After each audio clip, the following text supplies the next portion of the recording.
जगातील अस्थिर सामरिक परिस्थिती कुणालाही मागे राहू देत नाहीये। त्यामुळे आता या शर्यतीत जगाला शांतीचा संदेश देणाऱ्या जपानलाही शस्त्रांच्या शर्यतीत उतरणं क्रमप्राप्त झालंय। उत्तर कोरिया आणि चीन यांच्या सततच्या डोकेदुखीवर इलाज शोधण्यासाठी जपाननेही हायपरसोनिक क्षेपणास्त्रांचं परीक्षण सुरू केलंय। आशियातील आर्थिक महासत्ता असणाऱ्या जपानची नेमकी रणनीती काय आहे, पाहूया एक खास रिपोर्ट।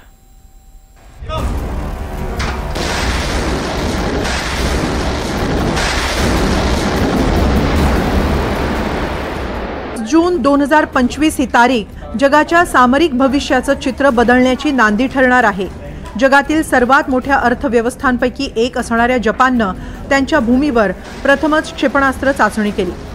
तंत्रज्ञानाच्या बाबतीत जगाच्या पुढे असणारा जपान गेल्या 7 दशकात संरक्षण यंत्रणा सज्जतेच्या बाबतीत मात्र मागे पडलाय की काय असं चित्र निर्माण झालंय। हे चित्र बदलण्याची तयारी आता जपाननं सुरू केली आहे। फुजी फायर पॉवर 2025 या युद्धाभ्यासाच्या निमित्तानं जपाननं ही चाचणी केली।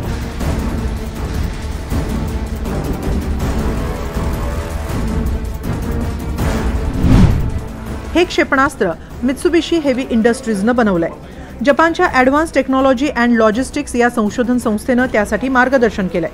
उत्तर कोरिया आणि चीन या दोन्ही देशांनी केलेल्या कुरापतींमुळे जपाननं हे पाऊल उचललंय।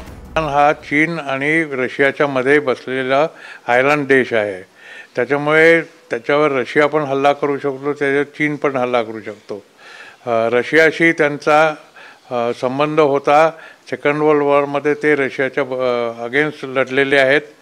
ते सेकंड वर्ल्ड वॉरमध्ये चीनच्या अगेन्स्ट लढलेले आहेत। चीनशी जपानचं जुनं वैर आहे, जे पुरातन काळापासून चालू झालेलं आहे। रशियाचं त्यांच्याशी सेकंड वर्ल्ड वॉरमध्ये झालेलं होतं। पण ज्या प्रकारे चीन सध्या ॲग्रेसर होतो आहे किंवा आक्रमक होतो आहे, खास करून तैवानसाठी, तर जपानचं असं म्हणणं आहे की याच्यानंतर तैवाननंतर कदाचित आमचा नंबर लागेल। त्याच्यामुळे तो स्वतःला तयार करतो आहे। जपाननं तयार केलेल्या हायपर वेलोसिटी गाइडेड प्रोजेक्टाइलची काही वैशिष्ट्ये आहेत। क्षेपणास्त्राचे 2 प्रकार आहेत। ब्लॉक 1 जातीचे क्षेपणास्त्र 500 ते 900 किलोमीटरवरील लक्ष्य भेदू शकते। ब्लॉक 2 जातीचे क्षेपणास्त्र 2000 ते 3000 किलोमीटरवरील लक्ष्य भेदू शकते। दोन्ही क्षेपणास्त्र ताशी 6440 किलोमीटर वेगाने प्रवास करू शकतात। दोन्ही प्रकारच्या क्षेपणास्त्रांमध्ये सॅटेलाइट नेव्हिगेशन आणि इनर्शियल नेव्हिगेशन सिस्टीम्स आहेत। वेग आणि अत्याधुनिक नॅव्हिगेशनमुळे ही क्षेपणास्त्र रडारमध्ये दिसून येत नाहीत। त्या परीक्षणामध्ये या मिसाईलची रेंज 1000 किलोमीटरपर्यंत नेण्याची त्यांची इच्छा आहे असं बातमीमध्ये दिलेलं आहे। तर हा एक चायनाकरता डेटरन्स म्हणून जपानने हे आपल्या अंगीकारलेलं धोरण आहे असं माझं मत आहे। दुसऱ्या महायुद्धात झालेल्या अपरिमित मनुष्यहानीमुळे सीमित झालेल्या जपानची ओळख आता शांतीदूत म्हणून झाली आहे। विस्तारवादी चीन आणि उत्तर कोरिया सतत जपानच्या खोड्या काढत असतात। चीन आणि जपानच्या भांडणाला तर शेकडो वर्षांचा रक्तरंजित इतिहासही आहे। वैज्ञानिक संशोधनाच्या जोरावर जपाननं दुसऱ्या महायुद्धानंतर साऱ्या जगाला तोंडात बोटं घालायला लावणारं तंत्रज्ञान विकसित केलं। जगातल्या अनेक विकसित तंत्रज्ञानांचा उगम जपानमध्ये झालाय। त्यामुळे आता आधुनिक शस्त्रांच्या शर्यतीत उतरणारा जपान हा महासत्ता बनू पाहणाऱ्या चीनला मोठं आव्हान ठरणार आहे। Bureau report, NDTV Marathi. तर जपानचा शेजारी चीनही संरक्षण सिद्धतेत मागे नाही। चीननं आता त्यांच्याकडची 5व्या पिढीची विमानं जगातल्या देशांमध्ये विक्रीलाही सुरुवात केली आहे। चीनच्या या शस्त्र विक्रीच्या दुकानातलं पहिलं गिराईक आहे पाकिस्तान वायुसेनेत आता भारतीय वायुसेनेच्या विमानांपेक्षा 1 पिढी पुढची फायटर विमानं सामील होत आहेत। त्यामुळे भारतालाही तातडीनं आपली युद्ध सज्जतेची तपासणी करावी लागणार आहे।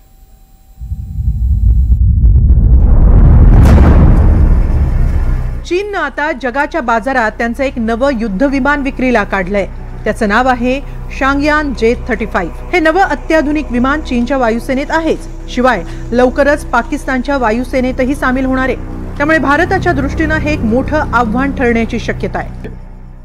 तुमचं स्टेल्थ म्हणजे विमान अदृश्य किती तुमचं म्हणजे शत्रूच्या रडार पासून तुमचं विमान किती वेळ आपण अदृश्य ठेवू शकता, हे फार महत्वाची गोष्ट झालेली आहे। तर हे जे F-35 म्हणजे तुम्ही बोलताय, चीन्यांनी जे पाकिस्तानला देत आहेत किंवा जो आता त्याच्याबद्दल बोलणं सुरू झालंय, ते त्यात ही स्टेल्थ टेक्नॉलॉजी झाली आहे. स्टेल्थ टेक्नॉलॉजी विविध प्रकारनी अडॉप्ट म्हणजे तुम्हाला आणता येते. एक विशिष्ट प्रकारचा पेंट वापरतात किंवा त्या विमानाला असे खूप कॉर्नर्स वगैरे ठेवत नाहीत. त्यामुळे त्या स्ट्रक्चर जसं असतं, एकंदर त्याचं डिझाईन जसं असतं, त्याच्यावरही स्टेल्थ टेक्नॉलॉजी चांगली ऍडव्हान्स होऊ शकते. मग रडार मटेरियल ॲब्झॉर्बिंग पेंट्स असतात है ना, आणि विविध जसं मी पहिलेही सांगितलं कोन वगैरे जास्त ठेवायचे नाही, म्हणजे मग ते विमान रडारवर पिकअप होत नाही आणि अदृश्य राहू शकतं. परंतु 5th जनरेशनच्या 5वं वैशिष्ट्य जे आहे ते म्हणजे विमान आणि त्यातून जो आपण वापरणार आहे ते आर्म्स ॲम्युनिशन किंवा दारुगोळा याचं मॅचिंग चांगलं पाहिजे. मॅचिंग बरोबरच विमानाचं वजन असं पाहिजे की फ्यूल आणि हे आर्मामेंट जे तुम्ही कॅरी करता तर ते जास्तीत जास्त आर्मामेंट तुम्हाला कॅरी करता आला पाहिजे. तुम्हाला मिसाईलही कॅरी करता आल्या पाहिजे, तुम्हाला बॉम्बही कॅरी करता आले पाहिजे, तुम्हाला सगळंच एकत्र कॅरी करता येत नाही, परम्युटेशन कॉम्बिनेशन असतं. पण जसे जसे जनरेशन ऑफ द एअरक्राफ्ट वाढत जातात तशा तशा या प्रमुख 5 गोष्टी मी तुम्हाला ज्या सांगितल्या त्याच्यात सुधारणा होत असतात. शांगयान J-35A हे स्टिल्थ जेट विमान असून रडारमध्ये दिसून येत नाही. हे 5व्या पिढीचं फायटर विमान आहे. रडारची नजर चुकवण्यासाठी विशेष डिझाईन करण्यात आलंय. 8000 किलोची स्फोटकं वाहून नेण्याची क्षमता या विमानात आहे. विमानाने PL-17 ही हवेतून जमिनीवर मारा करणारी क्षेपणास्त्रही वाहून नेता येतात.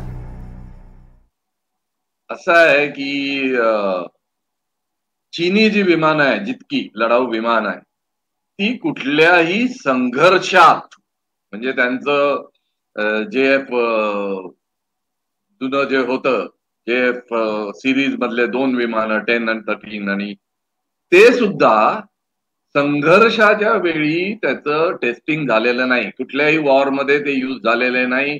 चायनानी स्वतः यूज केले.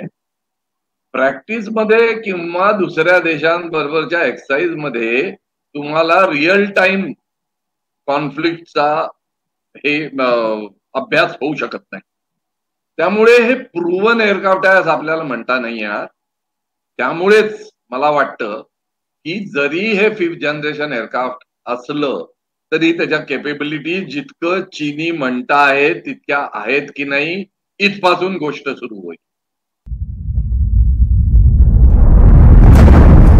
चीननं जुलै 2024 मध्ये हे विमान जगाच्या बाजारपेठेत उतरवलं आणि त्याचा पहिला गिराईक होता पाकिस्तान. याशिवाय इजिप्त, आफ्रिका, मध्य आशिया आणि नैऋत्य आशियातील देश हेही चीनचे संभाव्य गिराईक आहेत.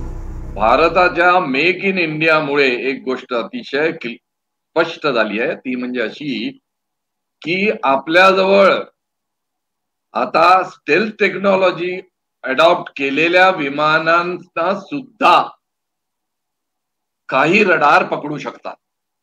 आताच तुम्ही नुकती अमेरिकन विमानाची स्टोरी ऐकलीच असेल R-35 ची. ते त्या बोटीवरून जात होतं पण त्याला फ्यूल कमी पडलं, वेदर खराब झालं, व्हॉट एव्हर, ते ट्रिव्हॅन्ड्रमला लँड झालं.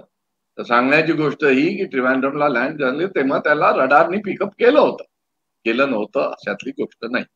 त्यामुळे त्यांना जरी F-35 मिळालं असेल तरी आपली टेक्नॉलॉजी सुद्धा आपण वरचढ केलेली आहे आणि त्यांच्या स्टेल्थ या गोष्टीवर जे जास्त ते अवलंबून आहे F-35, त्याचा जोर आपण बराच कमी केला आहे असं म्हटलं तर वावगं होणार नाही. चीनच्या विमान विक्रीचा सर्वात मोठा धोका भारताला आहे. भारताकडे 5व्या पिढीची फायटर विमानं नाहीत. भारतीय बनावटीचं 5व्या पिढीचं फायटर तयार होण्यास 2027 तर ते वायुसेनेत येण्यास 2035ची वाट बघावी लागणार आहे. तोपर्यंत भारताची भिस्त सुखोई 30 MKI, राफेल आणि मिराज 2000 या 4थ्या पिढीच्या विमानांवर राहील.